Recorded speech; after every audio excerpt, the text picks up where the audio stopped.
The 2025 Daytona 500 is going to have one of the biggest entry lists we have seen for that race in many years. Today, I want to be revealing the confirmed entry list for the 2025 Daytona 500. Let me know in the comments who you think will qualify and who you think will miss the race, as well as your pick to win the Great American Race. So let's kick it off first. We have Ross Chastain in car number 1. This is a chartered car. He will 100% race. Sponsored by Busch Beer, running for Trackhouse. Austin Cindric is back with Team Penske. He won the Great American Race in 2022. He's going to be looking for his second Daytona 500 championship. Austin Dillon will be back in car number 3. He's also a Daytona 500 champion, looking for his second Daytona 500 ring. In 2018, he got the job done with a final lap pass. Noah Gragson makes the move over to Front Row Motorsports to drive car number 4. This will be his first race for Front Row Motorsports, so I'm expecting him to go in right out the gates and be aggressive and try to contend for that win. Kyle Larson will be back with Hendrick, car number 5.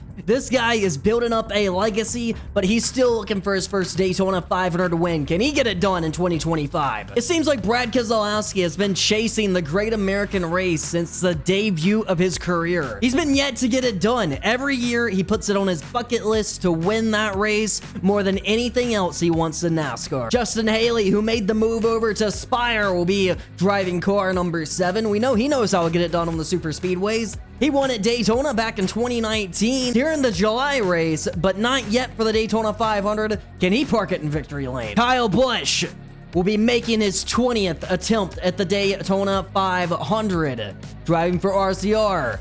You know who else made 20 attempts at the Daytona 500 before grabbing their Daytona 500 to win? Kyle Busch. 20 years of trying, 20 years of frustration. Will 2025 be the year? Chase Elliott is a NASCAR champion, but a driver still looking for his Daytona 500 victory. In 2025, he'll be driving car number 9 for Hendrick Motorsports, trying to grab that first Daytona 500. Ty Dillon will be making the move over to Calling for car number 10. It was the 31 last season. This season, car number 10. Ty is still looking for his first Cup Series victory. You know he wants to come out of the gate strong. Danny Hamlin has 3 Daytona 500s to his name. He's looking for his 4th. This year, FedEx will not return, and Denny Hamlin will be wheeling that number 11 car, hopefully, to his 4th victory. Ryan Blaney has proved he can get it done on the super speedways. He came close to the Daytona 500 many times, but has been yet to get the job done. Will 2025 be the year? Unconfirmed, but the number 15 car of Wickware Racing is rumored to be on the entry list. This is a non-chartered car. They are not locked in. They don't have a driver announced, but if they do, Kaz Gralla is rumored. AJ Allmendinger, another driver, returning to the Cup Series. He'll be driving the number 16 for Calling, as they got an all-new lineup this year. Chris Buescher for RFK. He won Daytona in the past, but it was the Coke Zero Sugar 400. He's gonna try to work with his RFK teammates to pull off victory in the Daytona 500, driving for Fastenal once again. Chase Briscoe made the move over to Joe Gibbs Racing to drive car number 19. This is a multi-year deal with JGR. He'll be sponsored by Bass Pro Shops, and quite honestly, Joe Gibbs Racing is the best opportunity he's ever had in his career. We know he's gonna make the most of it. Christopher Bell, I put this guy right up there with Kyle Larson. If you don't believe in Christopher Bell, give him more time. This guy will be a Daytona 500 champion. He will be a Cup Series champion. He's going to go down as one of the best of this generation in the coming years. Do not count him out of this year's Daytona 500. Josh Berry moves over to the iconic Wood Brothers Racing. The Wood Brothers previously won the Daytona 500 in 2011 with Trevor Bayne. Can they restrike that magic again? The 3-time champion Joey Logano will be going for his second Daytona 500 championship. He's been laying down the biggest numbers in NASCAR in the previous years, as his legacy is being built. Bubba Wallace in car number 23.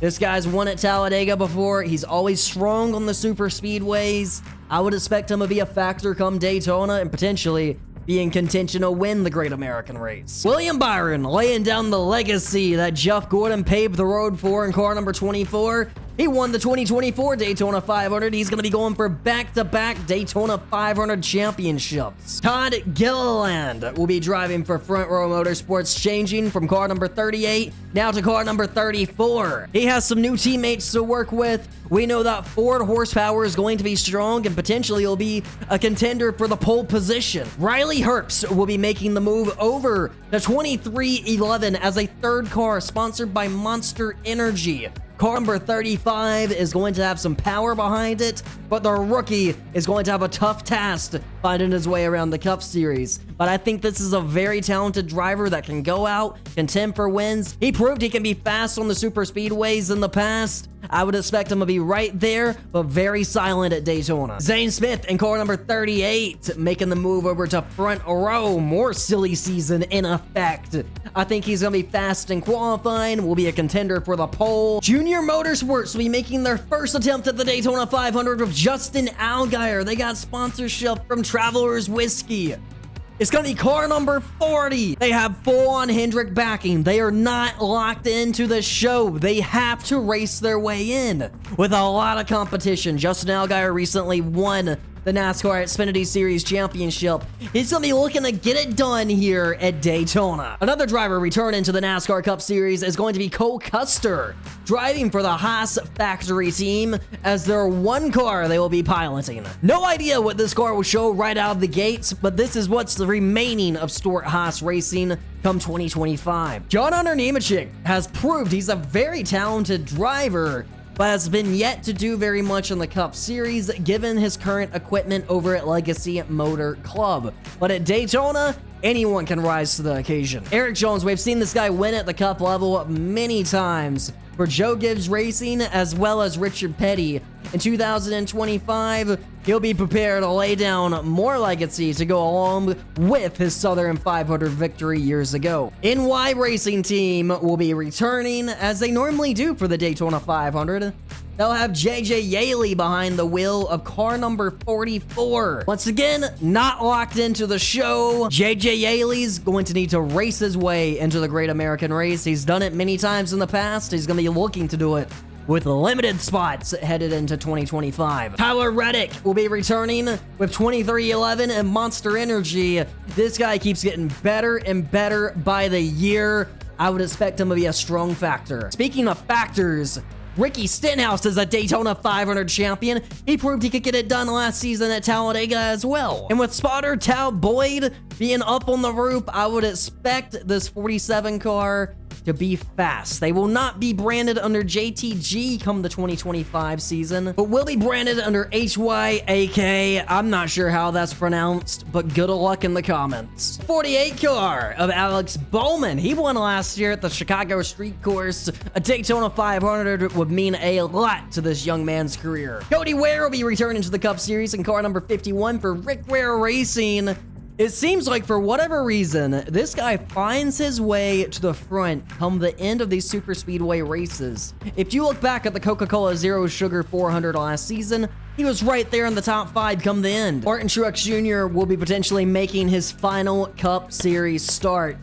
Coming with Tricon. You're probably wondering why Tricon? Well, it's a Joe Gibbs car. They just can't run a 5th car, so they're running it under another TRD supplier to be that 5th Joe Gibbs racing car. Martin Truex Jr. will be driving car number 56 for Tricon, sponsored by Bass Pro Shops. Another one who unfortunately has to race his way in with heavy competition. But this is a driver I think everyone's going to be pulling for come Daytona to make the Great American Race. Ty Gibbs is looking for his first career win. We know this young man can get it done, but can he get it done in the Great American Race is the big question. I would expect him to at least win one race this upcoming season. No idea which one it's gonna be, but I think he's gonna be a playoff factor in some kind of way. Ryan Preece makes the move over to Roush Fenway Keselowski, RFK, bringing Kroger with him to car number 60. This is a new car for RFK. No idea what kind of speed they're going to have at Daytona, but I think Ryan Preece is an underrated driver, and this opportunity is going to show what he can bring to the table. Anthony Alfredo will be driving car number 62 for Beard Racing. He's not locked into the show either. It's going to be a tough task making the Daytona 500, but Anthony Alfredo's up for the challenge. MBM Motorsports originally announced that Mike Wallace will be attempting the Daytona 500. Well, Since he's been inactive, NASCAR did not allow it. But car number 66 will be attempting with another driver who we don't know yet. It's expected that Timmy Hill will be behind the wheel, but it's unannounced. Either way, this car will have to lock its way into the race. It's not locked in. They're going to have to go and perform in the duels in order to make it. Michael McDowell made the move over to Spire Motorsports as he's going to prove what he can do on the super speedways come Daytona. Don't forget, this man is a Daytona 500 champion. He can get it done again. Carson Hocevar will return to Spire in car number 77 for his second season in the NASCAR Cup Series. He's still searching for his first career win. Car number 78, BJ McLeod, will be once again trying to make the Great American Race, as his team will run a part-time schedule attempting all the super speedway races. BJ is gonna have a hard time making the race with his equipment, but who knows, with how many cars, we may get a few wrecks in the duels. He may lock his way in. Jimmy Johnson will be attempting the Daytona 500. He's won 2 Daytona 500s in the past. This year, he's going to be running for Legacy Motor Club. His hands are going to be full. Last season, he almost missed the race. I think if he qualifies good, runs mid-pack throughout the duels, he'll probably be okay. SVG will make the move over full-time to Trackhouse Racing in none other than car number 88. I think he'll be a factor on the road courses and be a playoff factor for that very reason. Other than that, I think most of the season may be a struggle for SVG. But at Daytona, anyone can get it done. Not locked in, but locked in is Elio Casaneves. He'll be driving for Trackhouse in car number 91. NASCAR made a rule for him to make the race regardless if he qualifies in. Say he doesn't make it, he will be a 41st starting position car. Daniel Suarez will be returning to Trackhouse of car number 99. He's on a contract year with a lot to prove. I know he'd love to bring a Daytona 500 trophy back to Justin Marks in Trackhouse. And that brings our total to 45 cars on the entry list. And that's gonna do it. We could get a few surprises on the entry list, 5 of which will go home. Either way, I'm excited for Daytona. I know you guys are as well. Before we end today's video, I'd like to thank all my Patreon members, my Tier 1 members, as well as my Tier 2 members for supporting the channel and keeping it going. And with that said, I'll catch you guys in the next video.